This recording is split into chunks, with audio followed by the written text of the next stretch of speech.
This is a photo of me and my wife Adele. Everything in the life of someone like Adele is already saying burden, burden, burden. And this is part of the problem, because if we allow assisted suicide in principle, it's quite possible that Adele would actually qualify for that because of that feeding tube. Even if you don't give someone like Adele eligibility for it, you are still splitting humanity into two categories of people, people whose lives are worth living and those who aren't. Well, it's a pleasure to be here with you and to speak. I'll try and be brief so that you get some time to ask Roger and Andrea some questions in a moment. Some of our publicity promised both legal and medical expertise. I'm definitely not legal, and I'm not really medical, even though I've watched episodes of House far too much of my life. But I am experienced in the role of carer and seeing what the medical establishment has to offer us. This is a photo of me and my wife Adele at Chicago's Bears game in London last year. One of the perks of her being a wheelchair user is that we occasionally get to go to things like this together for the price of one. But being disabled isn't all sunshine and touchdowns, as you might think. Look away if you're squeamish to the next slide. This is the reality for Adele. She has various conditions. One of them is Ehlers-Danlos syndrome, which causes dislocations like this one, where her ankle just went boop in the bath. Really bad bruising. And another thing that it leads to is very systemic illnesses, including gastroparesis, which is the paralysis of the stomach, which means she has this feeding tube that goes straight into her jejunum and gives her all of her feed, basically. That's where she gets all of her things from. That's an extremely short version of her medical condition, but time is short. Now, to lots of people, the kind of package of illness that she has might sound extreme. But she's 38 years old, and she's been living with this package of symptoms for 12 years or so. And she has given birth to 3 children in just that last 12 years or so. And she has lots to give the world. This is her with our second child, Felicity, at the farm last week, holding a little chick, doing home education with our kids. She has lots to give the world. She does that and is involved in church and these kind of things. She has a supportive family and church behind her. Hopefully I'm quite supportive as well. But she does need support. She has a PA, a personal assistant carer, paid for by direct payments. She gets personal independence payments as well, PIP, you might have heard of. It was in the news the other day. And she has endless appointments, as you might imagine. She has lots and lots of appointments to go to, and she has lots and lots of paperwork relating to all of these things.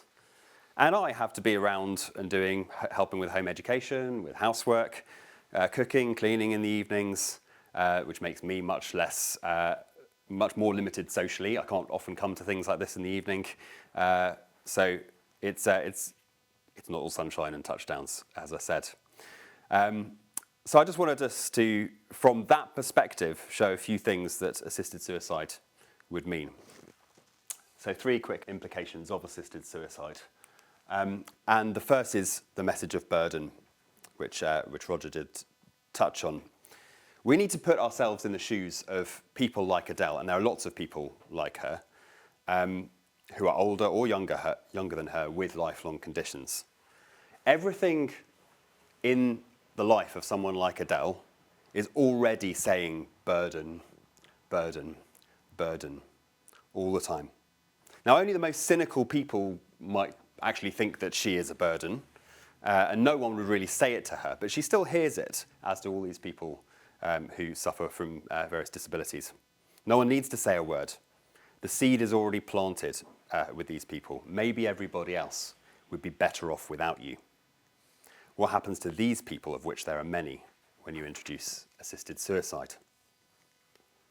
Some of the jurisdictions that have legalized assisted suicide or euthanasia around the world, which Roger was mentioning before, some of them collect detailed data on the reasons why people seek death.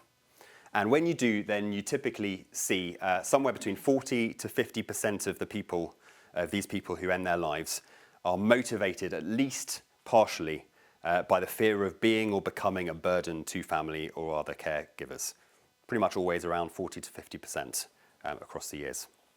Now, culturally, I think that lots of people in the United Kingdom might be even more susceptible to this kind of reasoning. We're a country that takes national pride in forming orderly queues to get to services. We tell our waiters everything's fine with the food, even if it's cold and dry. 5 years ago during lockdown, we were all told, and it resonated with many people, that we needed to protect the NHS. It's our job, not the NHS to protect us.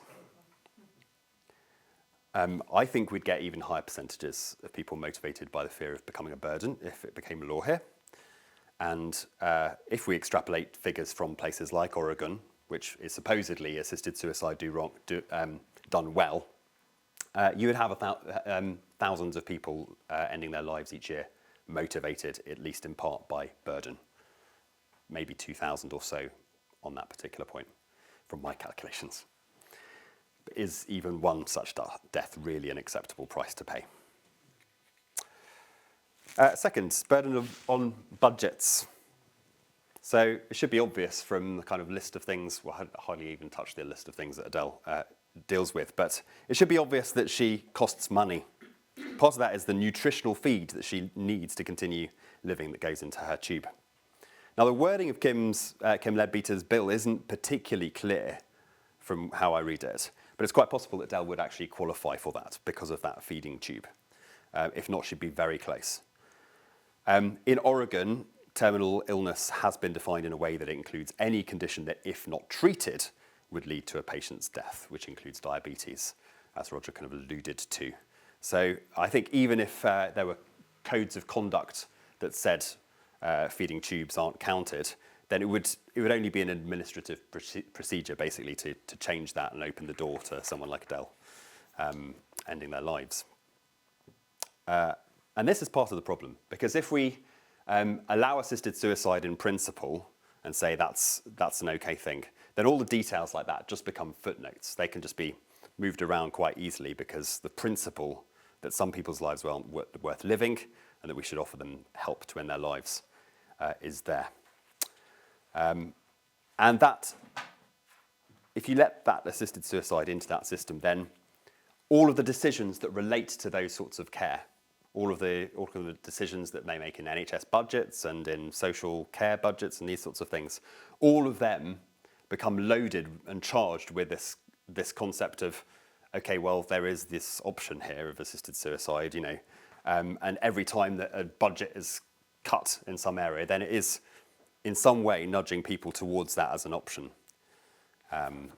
So I think it affects all kinds of things that people don't think about when you have someone like Esther Rantzen calling for it for the terminally ill people who are assumed to be people who are in their 70s and really, really going through the kinds of things like multiple sclerosis and the things that Roger was mentioning, but it actually applies probably to far more people.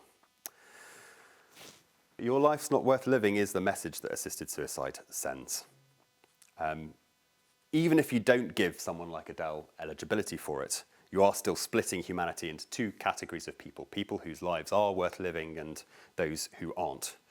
And once you do that, then the line between the two becomes extremely arbitrary and changeable.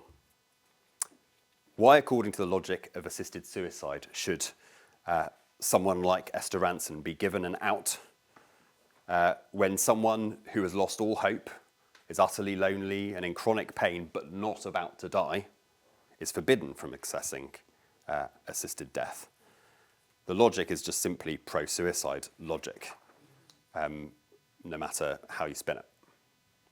And of course, if assisted suicide is allowed, exactly this logic will be pushed through the courts and in public opinion to make sure that assisted suicide is extended to more and more groups. Once the principle of life being valuable has been given up, the slippery slope is already pre-greased. So, that was very quickly going through those things. We can talk more about them if you want to. Just going back to spinning out a bit more from what Roger said before, there are two stories, two possible places where we can get our value from. So we've promised a bit of a Christian framework, and we should touch on that. So the Christian one. the one that we've historically believed in the West. We're made by God. We image God, and our value and dignity are therefore from God. And we've all got it, no matter our circumstances. Or the other option, we're made by accident, we image nothing. Our value and dignity are from what we can do, what we can give to others, what we can achieve in some way. If everything we see is a big cosmic accident, then a living configuration of atoms is not inherently any better than a dead one. It's of no more value inherently. So our value becomes defined solely by our usefulness to other people. And some people might think that Adele isn't very useful compared to what she takes from other people, or there might be some people like that. But it is actually ultimately an argument for involuntary euthanasia, not just voluntary euthanasia. And we've seen that before. I think you can guess where that propaganda on the far right is from.